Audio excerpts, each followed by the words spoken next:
Let's draw the Lewis diagram for xenon hexafluoride. So first we determine the valence electrons using the periodic table. So 8 valence electrons for xenon being a noble gas, and 7 valence electrons for fluorine being a halogen. So given we have 6 fluorines, we have a total of 50 valence electrons. And now we draw the skeletal geometry with the least electronegative atom in the middle, being the noble gas which has a stable outer shell.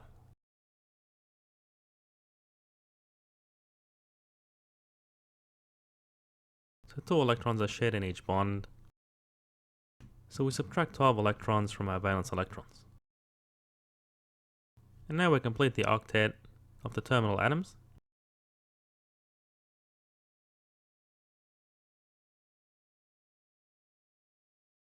Which leaves us with 2 electrons. And we assign the remaining electrons to the central atom.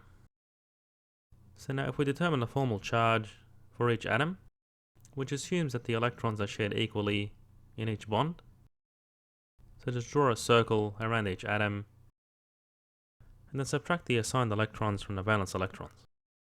So fluorine has 7 valence electrons, minus 7 assigned electrons, which is 0.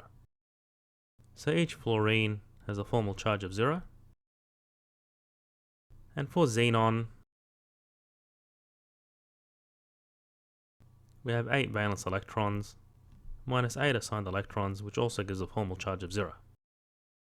So this is our likely Lewis diagram. Let's draw the Lewis diagram for the acetate anion. So first we determine the number of valence electrons.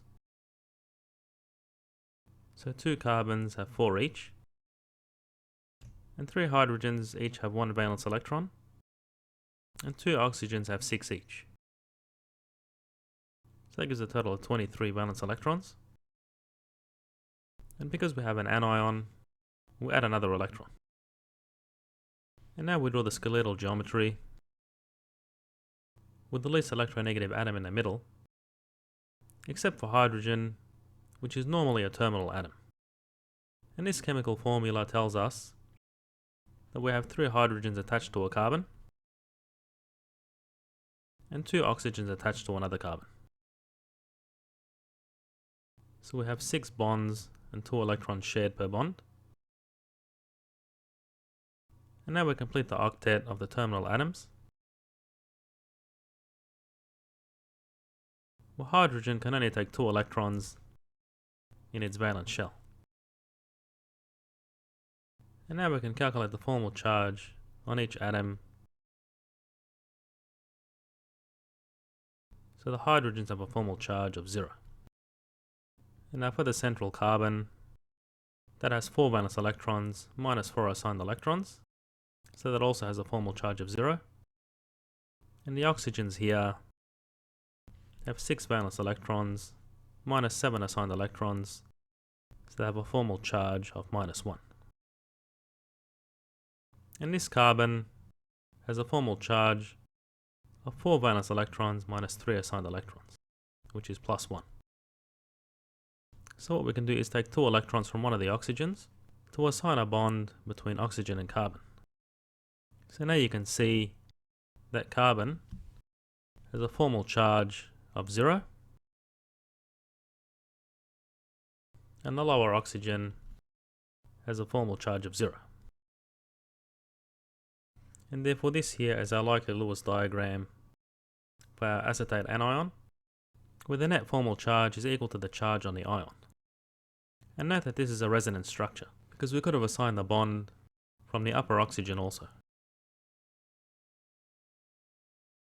The Lewis diagram for the acetate anion is given below. Now to form acetic acid, which atom would a hydrogen atom bond to? Well, if we calculate the formal charge of each atom, which assumes that the electrons in each bond are equally shared between the atoms,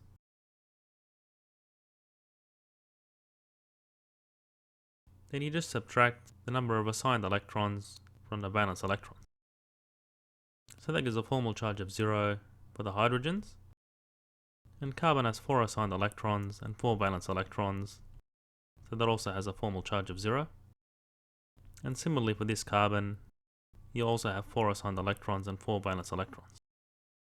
And for the upper oxygen, oxygen has 6 valence electrons, minus 6 assigned electrons, which gives a formal charge of 0.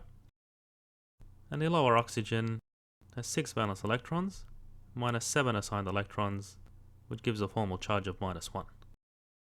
So what we do is take 2 electrons from this oxygen and create a bond between the oxygen and the hydrogen to form acetic acid.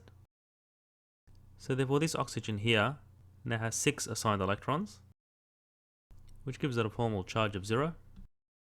And this hydrogen has 1 assigned electron and 1 valence electron, so that also has a formal charge of 0. And therefore this is the likely Lewis diagram for acetic acid.